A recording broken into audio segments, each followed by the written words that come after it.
ఓహో సార్, లోపలున్నోడి పరిస్థితి అంతా బానే ఉంది. ఇదంతా వీళ్ళ డ్రామా సార్. అయ్యయ్యో బావగారు, ముందు మీ చెకింగ్ ప్రాసెస్ మొదలు పెట్టండి సార్. ఏయ్ వెంకీ, ఏదో మనసులో పెట్టుకొని మమ్మల్ని కావాలనే నువ్వు సాధించాలని చూస్తున్నావు. బాగోదు చెప్తున్నాను. ఏలే, నువ్వు అన్నట్టు నేను మిమ్మల్ని మనసులో పెట్టుకుని సాధించాలి అనుకుంటే ఆ కథే వేరేలా ఉండేది.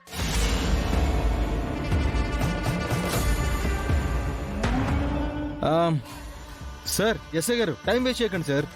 ముందు ఆ స్ట్రెచర్ మీద ఉన్న బయటికి లాగండి, అన్ని విషయాలు బయటపడతాయి. ఎస్ఐ గారు కానివ్వండి. Okay sir.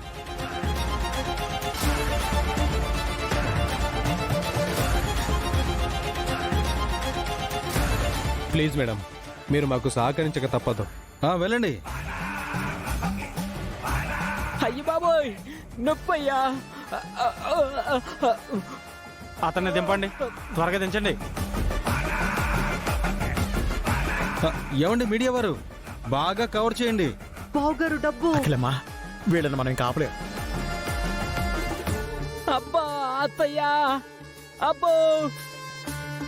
మమ్మీ, ఏంటి ఇప్పుడు పరిస్థితి? 50 కోట్లు మమ్మీ.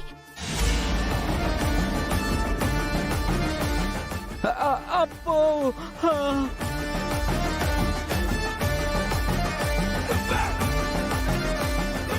అమ్మో, అయ్యో, కాళ్ళు నొప్పి నాయనో.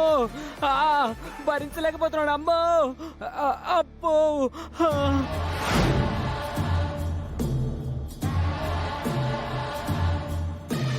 రే గుండు, నటించింది చాలరా, దిగు.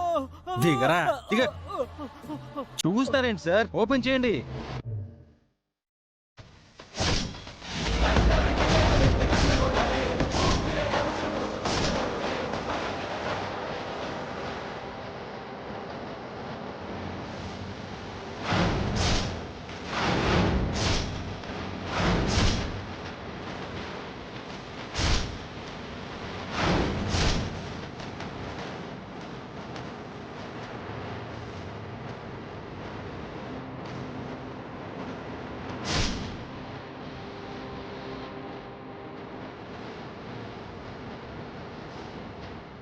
చూడండి సార్, మీడియా వారు షూట్ చేయండి.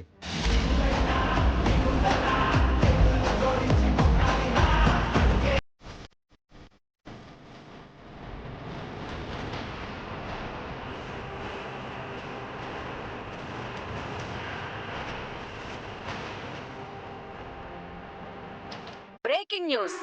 ఇవాళ అనూహ్యంగా అంబులెన్స్ లో అక్రమంగా తరలిస్తున్న 50 కోట్ల రూపాయల డబ్బుని పోలీసులు చాకచక్యంగా పట్టుకుని స్వాధీనం చేసుకున్నారు. ఈ నగదు వెనక ఉన్న ఆ తిమింగలాలు ఎవరై ఉంటారో ఇంతవరకు తెలియలేదు. కానీ ఇంత డబ్బుని ఒక అంబులెన్స్ లో తరలిస్తున్నారని వెంకీ అనే ఒక యువకుడు కనిపెట్టాడు. డబ్బులున్న అంబులెన్స్ ని పట్టుకోవడానికి ఆ యువకుడు చూపించిన సమయస్ఫూర్తికి యావత్ ఇండియా మరియు పోలీస్ డిపార్ట్మెంట్ కూడా ప్రశంసలు కురిపిస్తున్నారు.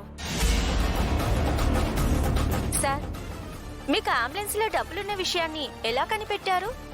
మీకెవరైనా ముందస్తుగా చెప్పారా? హలో హలో హలో, ఇక్కడ ఈ డబ్బుని నేను ఎలా కనిపెడితే మాత్రం ఏంటి?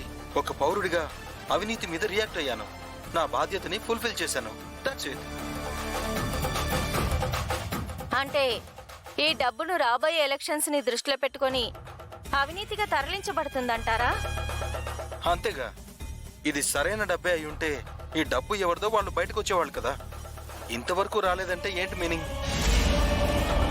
సో మైకులు నా ముందు పెట్టారు కాబట్టి చెప్తున్నాను, ఈ డబ్బు ఎవరిదో వాళ్ళు ఈ న్యూస్ చూస్తున్నారని కూడా నాకు తెలుసు. వాళ్ళకి మీడియా ముఖంగా చెప్తుంది ఏంటంటే, నేను ఇంత చేశాక మీరు ప్రశాంతంగా ఉండలేరని నాకు తెలుసు. నా మీద ప్రతీకార కాంక్షతో సలసలసలా రగిలిపోతుంటారని కూడా నాకు తెలుసు. అయినా సరే నేను మీకు భయపడను, ఎందుకంటే నేను వెంకీ వెనకడుగు వేసేదే లేదు. టైం వస్తే ఇది కూడా. Thank you, thank you, thank you.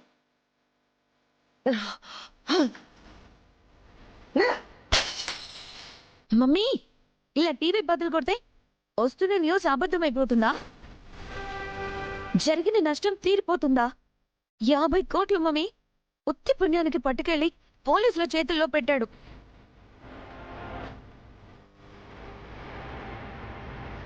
పైగా టీవీలో సెలబ్రిటీ లాగా ఆ వెంకీగాడు మనల్ని కిండల్ చేసి మాట్లాడుతున్నాడు. మనం వాడిని ఏం చేయలేమా? అఖిలమ్మా, వాడు మనకి చేసిన డ్యామేజ్ ఊహించుకోవడానికి కూడా నాకు దంతాలు ఉనికిపోతున్నాయమ్మా. అవ్వా, 50 కోట్లు, రంగురంగుల నల్లధనం, నామరూపాలు లేకుండా పోయింది. అయిపోయింది. అమ్మా ఇగో, నువ్వు ఇట్ట ఊరికే ఉంటే కుదరదమ్మా. అని ఏదో ఒకటి చేయాలి. వాడు మనతో కోతుకొమ్మ చాడుతున్నాడమ్మా.